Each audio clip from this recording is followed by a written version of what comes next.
नमस्कार। आज मैं मंजीत ठाकुर आपको सुना रहा हूं महाशिवरात्रि स्पेशल कहानी शिव जी की बारात। महाशिवरात्रि को ही भगवान शिव और माता पार्वती का विवाह हुआ था और जब शिव जी की बारात आई थी तब पर्वतराज हिमालय के यहाँ कैसा माहौल था, इस कहानी में उसी को दिखाने की कोशिश की गई है। तो सुनिए कहानी शिव जी की बारात। आज हिमालय की कछार पर बसे उस छोटे लेकिन खूबसूरत शहर में पर्वतराज की बिटिया गौरी की शादी थी। गौरी यानी पार्वती। पूरा शहर बंधनवारों से सजा था। शहर का हर आदमी सज धज कर यूं तैयार था मानो बारातियों का स्वागत उसी को करना है। शहर का हर आदमी खुद को गौरी का पिता ही मानता था। इतनी प्यारी थी पर्वतराज की बिटिया। शाम तेजी से ढल रही थी और अब तो चारों तरफ रोशनी ही रोशनी थी। जिधर देखो मशालें जल रही हैं। सड़क पर पानी का छिड़काव कर दिया गया है। गुलाब जल तैयार है। सबको इंतजार था बारात का। तैयारियों में व्यस्त एक आदमी ने दूसरे से कहा था, सुना है दूल्हे शिव की बड़ी मान्यता है। पास काम कर रही महिला ने जवाब में हंस दिया था, गौरी की मां तो बेबस पड़ी हैं।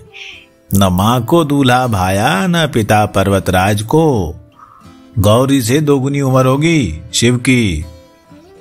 सुनने वाला चौंक गया। हैं? दूनी उम्र का दूल्हा, ये कैसी जोड़ी है? वो महिला रुकी नहीं, बोलती रही, खुद चुना है बिटिया गौरी ने, तो कुछ खास बात तो होगी दूल्हे में।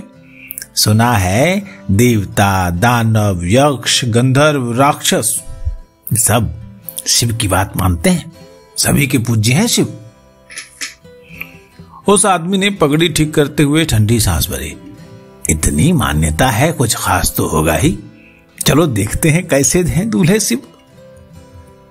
अपने राजा पर्वतराज के दामाद की शानो शौकत कैसी होगी, ये हर कोई जानना चाहता था। सब जानते थे कि राजा का दामाद शानदार रथ पर सवार होगा, फूलों का मोर पहने होगा, गले में बेशकीमती हीरे जवाहिरात होंगे। आसमान में सूरज की रोशनी की आखिरी सांस भी टूट गई। अमावस के पखवाड़े का 14वां दिन था। फागुन महीने में हवा से ठंडक गायब थी और गर्मी ने अभी दस्तक नहीं दी थी। बारात आने का हल्ला मच गया था। लेकिन यह कैसी बारात है? मंगल गीतों की जगह अजीब अजीब सी आवाजें आ रही हैं। ढोलक की थापों की जगह डमरू बज रहे हैं।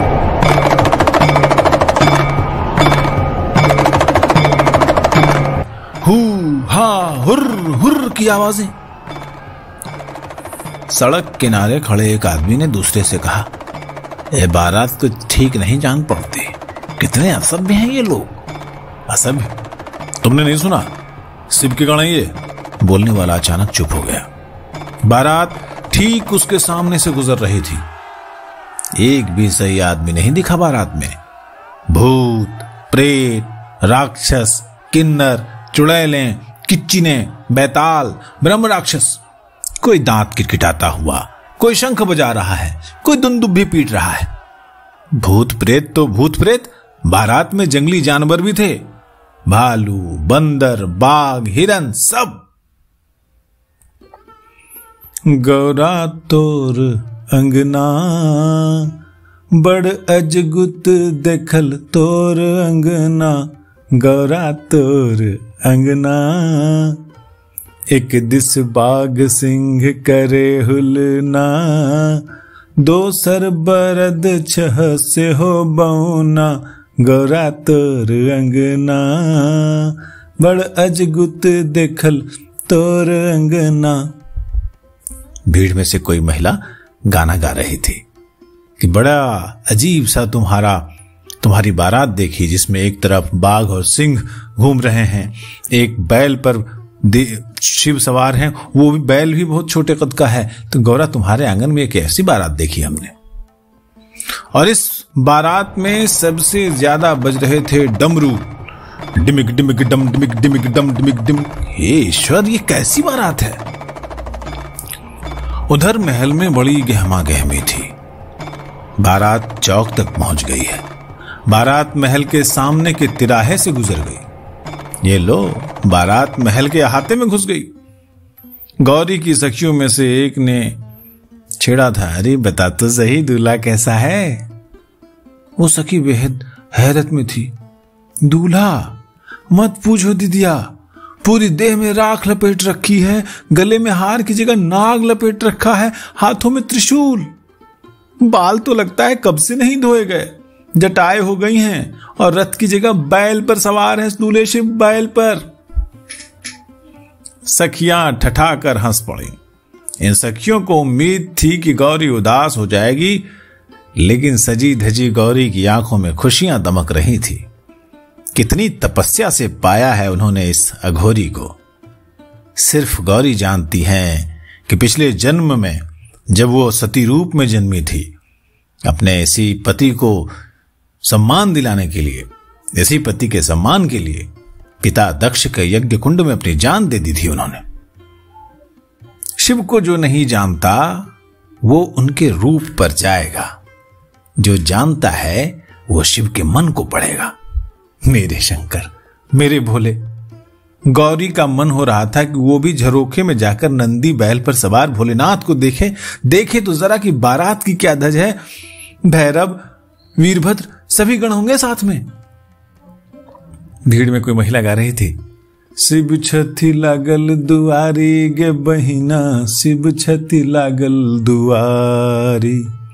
अरे शिव छथी लागल दुआरी गे बहिना, शिव छथी लागल दुआरी।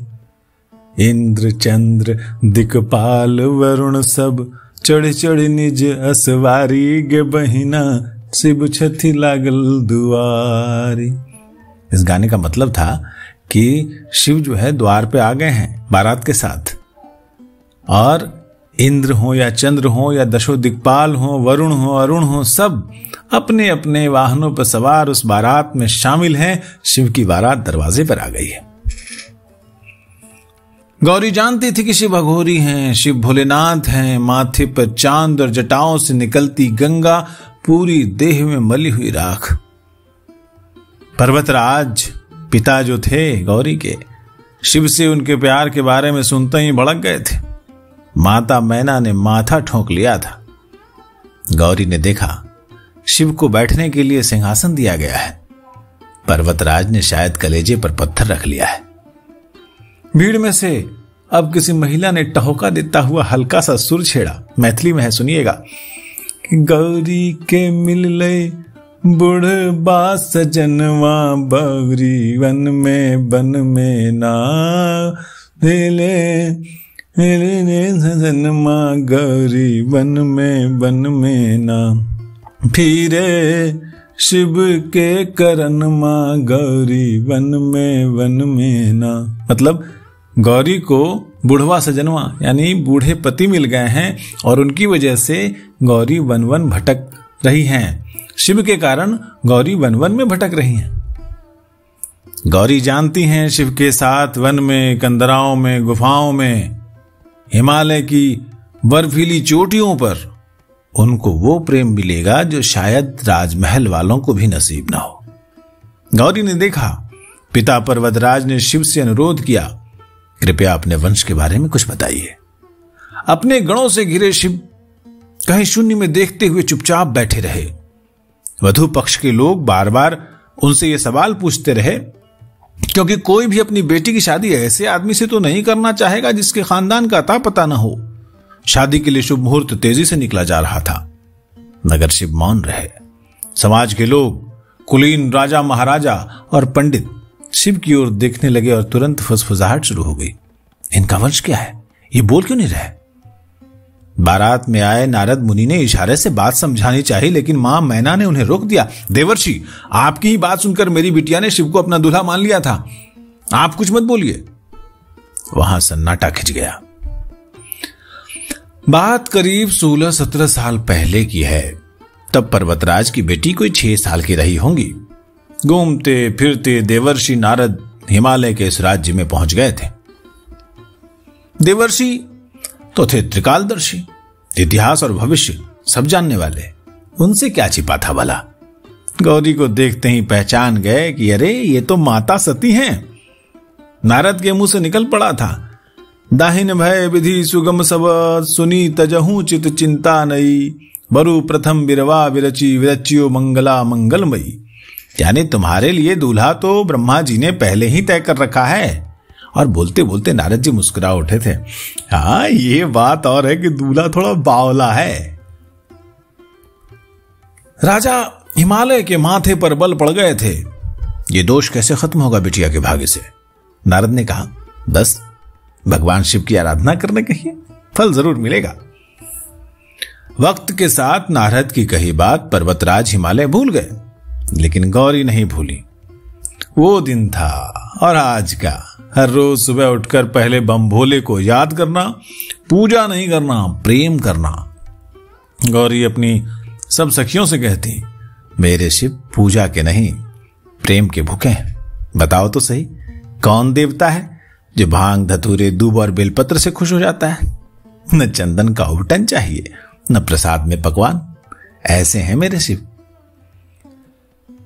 शुरू में सखियों ने, मां मैना ने और पिता हिमालय ने नजरअंदाज किया था गौरी की इन बातों को, लेकिन वक्त बढ़ता गया तो प्रेम का यह मर्ज कम होने की बजाय बढ़ता गया, बढ़ता गया, बढ़ता ही गया। नींद न भूख पियास सरिस निसिबासरु, नयन नीरु मुख नाम पुलक तनु हिय हरू, कंद मूल फल असन कबहू जल पवन ही, सूखे बेल के पात खात दिन गवन ही। गौरी के लिए रात दिन बराबर हो गए। न नींद, न भूख, न प्यास, आंखों में आंसू भरे रहते थे और हृदय में शिवजी। कभी कंदमूल फल का भोजन होता, कभी जल, और कभी कभी तो कई कई दिनों का उपवास। कभी बेल के सूखे पत्ते खाकर ही दिन बिता देती। जब उन्होंने सूखे पत्तों का भी त्याग कर दिया, तब उनका नाम पड़ा अपर्णा। माता मैना ने उनके प्यार को बचपना ही माना था अब तक, और प्रेम में कहा, ऊ मां, ऊ यानी बच्ची, मां यानी ऐसा तप मत करो। और उसके बाद गौरी का एक नाम हो गया उमा। इधर राक्षसों के राजा तारक, वो देवलोक में अपना आतंक बढ़ाता जा रहा था। ब्रह्मा जी ने खुद तारक को वरदान दिया था, सिर्फ शिव के पुत्र के हाथों ही मारा जा सकता है तारक। तारकासुर को भी पता था शिव जी की पत्नी तो है नहीं, तो कहां से आएगा उनका बेटा, और कौन मारेगा उसे। ब्रह्मा जी से वरदान पाकर खूब उछल उछल कर नाचा था तारकासुर, और उस दिन के बाद उसके अत्याचारों की कोई सीमा नहीं रही थी। सारे देवता चाहते थे कि किसी न किसी तरह शिव का विवाह गौरी से हो, और जल्द से जल्द हो। देवता जानते थे कि गौरी शिव को पति के रूप में पाने के लिए लगातार तपस्या कर रही हैं, लेकिन शिव पर तो कोई असर ही नहीं पड़ता था। शिव को तो इस दुनिया के हर प्राणी के मन की थाह रहती है, चाहे वो कोई जंगली जीव या कीट पतंगा ही क्यों ना हो। फिर वो गौरी के मन की बात क्यों नहीं जानते? क्या शिव नहीं जानते कि गौरी कितना प्रेम करती है उनसे? फिर शिव क्यों अनसुनी कर रहे हैं, क्यों ठुकरा रहे हैं गौरी का प्रेम? अब क्या करें देवता? इंद्र सबसे ज्यादा परेशान थे। तारकासुर ने कई बार युद्ध भूमि में उन्हें हराया था। उनके लिए तारकासुर का खात्मा सबसे ज्यादा जरूरी था। इंद्र के कहने पर कामदेव बुलाए गए थे। कामदेव यानी प्रेम के देवता। कामदेव को जिम्मा दिया गया कि शिव के मन में गौरी के लिए प्रेम पैदा करें। डरते डरते कामदेव ने हां कर दी थी। वो जानते थे शिव को, उनके तेज को, उनके गुस्से को। कामदेव पहुंच गए थे उस जगह जहां गौरी तपस्या कर रही थी, जहां प्रेम तो था, लेकिन शिव लगातार इसकी उपेक्षा कर रहे थे। कामदेव ने कैलाश के इस बर्फीले मौसम को वसंत में बदल दिया। कैलाश के बर्फीले तूफान की जगह हल्की हल्की बयार बहने लगी। पत्थरों की जगह फूल खिल गए। भौरों की गुनगुनाहट गूंजने लगी। हवा में खुशबू तैरने लगी और लगा कि जैसे पूरे माहौल में फगुनाहट चढ़ा आया हो। नदियों का कलकल बहता पानी, हरे भरे उपवन, फूलों की क्यारियां, खूबसूरत गुनगुना मौसम, सब कुछ प्रेम के लिए जरूरी हर चीज पैदा कर दी थी कामदेव ने। बस एक प्रेम का तीर था जो शिव के कलेजे में जाकर लगना था, और फिर सृष्टि में वो सब कुछ हो जाता जिसका इंतजार सारे देवता कर रहे थे। शिव को प्रेम हो जाता। लेकिन कामदेव ही नहीं, इंद्र और तमाम देवता भूल गए थे शिव को तो सबसे प्रेम है। उनको प्रेम के लिए इन सब चीजों की जरूरत ही क्या है? शिव को कौन बांध सका है आज तक? जिसकी मर्जी से हवाएं चलती हो, सूरज निकलता हो, चांद चमकता हो, सितारे जगमगाते हो, धरती घूमती हो, समंदर में लहरें उछाहें मारती हो, उसको कामदेव बांधने चले थे। कामदेव ने अपने फूलों की कमान पर बस प्रेम का तीर चढ़ाकर उसे शिव की तरफ मोड़ा ही था कि अचानक मौसम बदल गया। सूरज की गर्मी से नदियों का पानी खौलने लगा, धरती में दरारें पड़ गईं और उन दरारों से लावा बहने लगा। पेड़ों के पत्ते सूख गए, पत्थर चटक गए, भयानक भूस्खलन हुआ था, जोर का तूफान आया था। वहां शिव की तीसरी आंख खुल गई थी। पल भर में कामदेव की देह में आग लग गई और वो भस्म होकर राख बन गए। कामदेव भस्म हो गए तो देवताओं की आखिरी आस भी टूट गई। अब क्या हो? लेकिन शिव का गुस्सा देवताओं की कारस्तानी पर था, गौरी पर नहीं। शंकर तो कल्याण के देवता हैं, लेकिन उनकी शान में गुस्ताखी की सजा तो भुगतनी थी ना। शिव ने गौरी को समझाने की ठानी थी। वो चल पड़े उस ओर जहां गौरी एक पैर पर खड़ी होकर कठिन तपस्या कर रही थी। अपने असली रूप में नहीं गए थे शिव, रूप धरा था एक साधु का। कहा जाकर, एक किसके प्यार में पड़ गई हो तुम बेटी? न रहने का ढंग, न खाने का शौर, खुद क्या खाएगा, तुम्हें क्या खिलाएगा? भांग धतूरा। अरे चना चबीना तो नसीब नहीं, बाघ की खाल पहनता है, तुम्हें भी यही पहनने देगा। एक हरइन बरगुन कोटिक दूषण, नर कपाल गज खाल व्याल विषभूषण, कह राउर गुणशील स्वरूप सुहावन, कहां अमंगल वे सुविशेषु भयावन। चलो ये सब हो, थोड़ा सुंदर ही होता, इतना भयानक रूप। उस अघोरी के साथ क्या खुश रहोगी तुम? कभी डमरू बजाता है, कभी सिंगी बजाता है, क्या गुण है उसमें, बताओ तो सही। कुछ देर तो गौरी साधु बने शिव की बातें सुनती रही, लेकिन आखिर उनसे रहा नहीं गया। साधु के वेश में होकर आपको ऐसी बातें करना शोभा देता है क्या? लगता है आप शिव के बारे में कुछ नहीं जानते, इसलिए उल्टा सीधा कुछ भी बोल रहे हैं। वही अनादि अनंत नित्य निर्विकार अविनाशी सर्वशक्तिमान सर्वगुणाधार सर्वज्ञ सर्वोपरि सनातन देव हैं। कहीं तुम और बकवास न करो, इससे अच्छा है कि मैं ही ये जगह छोड़कर कहीं और चली जाती हूं। तमक कर गौरी अपनी तपस्या के लिए किसी और जगह को चल पड़ी। सकरी पगडंडी थी, एक तरफ खड़ी चट्टान, दूसरी तरफ खाई। अपनी तपस्या के लिए गौरी को एकांत चाहिए था, जहां वो अपने शिव से एकाकार हो सके। तभी गौरी ने देखा वही साधु सामने रास्ता रोक कर खड़ा है। गौरी को गुस्सा आ गया। क्यों जी, बड़े ढीठ हो, इतनी बातें कहीं फिर भी समझ में नहीं आता? किसने भेजा है तुम्हें मुझे बहकाने के लिए? साधु ने मुस्कुराते हुए बाहें फैला दी। गौरी का गुस्सा बांध तोड़ने के लिए बेताब हो गया। अरे दुष्ट साधु, तुम बातों से नहीं मानोगे। जानते नहीं मैं मन ही मन शिव को पति मान चुकी हूं और मेरे सामने ऐसी होची हरकत कर रहे हो? इससे पहले कि मैं तुम्हें शाप देकर भस्म कर दूं, निकलो यहां से। साधु मुस्कुरा उठे, लेकिन साधु को फिर तुरंत अपनी गलती का एहसास हुआ। साधु बने शिव ने देखा कि वो तो अभी भी नकली रूप में ही है। शिव अपने असली रूप में आए और प्यार से पुकारा, देवी पार्वती। अब गौरी ने सिर उठाकर देखा तो उनके चेहरे पर शर्म की लाली दौड़ गई। इतने दिन की तपस्या पूरी हुई। शिव ने गौरी का प्रेम स्वीकार कर लिया था। गौरी से विवाह की बात पर शिव मान गए और नारद रिश्ता लेकर पर्वतराज के सामने पहुंचे थे। हिमालय ने सिर पीट लिया। कैसा वर चुना है गौरी ने अपने लिए। हर पिता चाहता है कि उसका दामाद ऐसा हो कि बिटिया को खुश रखे, चाहे कितने भी बड़े और प्रतापी देवों के देव हो शिव। लेकिन उस निर्जन में बिटिया रह पाएगी, निभा पाएगी?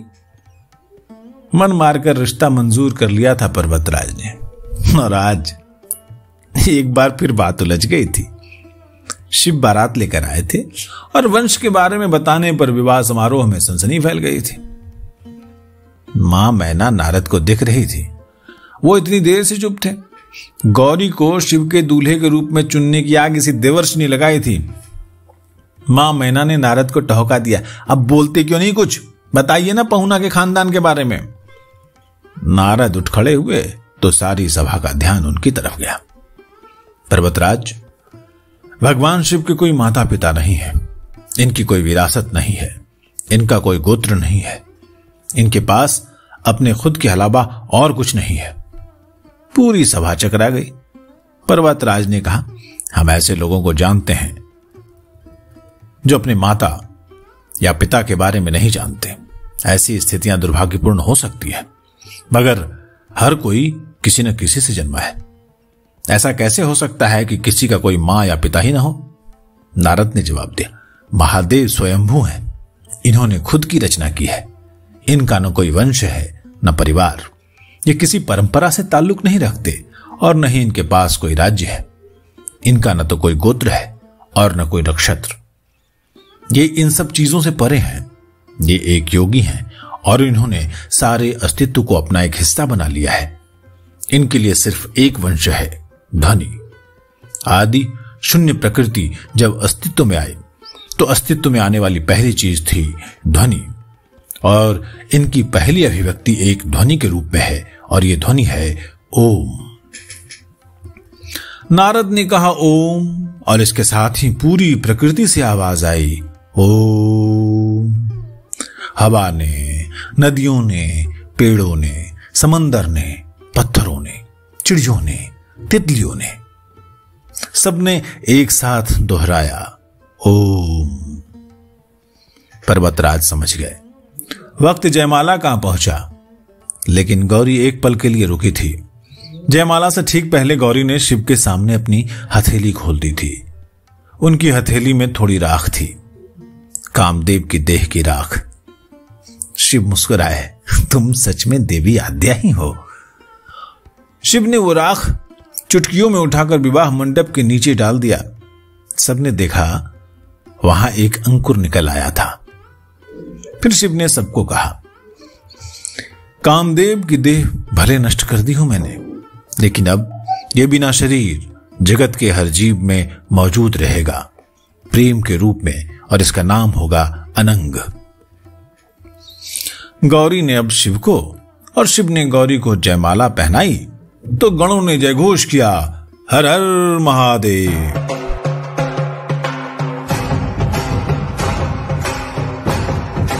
तो ये थी कहानी शिवरात्रि की, भगवान शिव और माता गौरी के विवाह की। इस कहानी का नाम था शिव जी की बारात। आप सुन रहे थे मंजीत ठाकुर को। अच्छा लगा हो तो इस कहानी को अपने दोस्तों में, मित्रों में, परिवारजनों में बांटिए, लाइक कीजिए, सब्सक्राइब कीजिए। नमस्कार।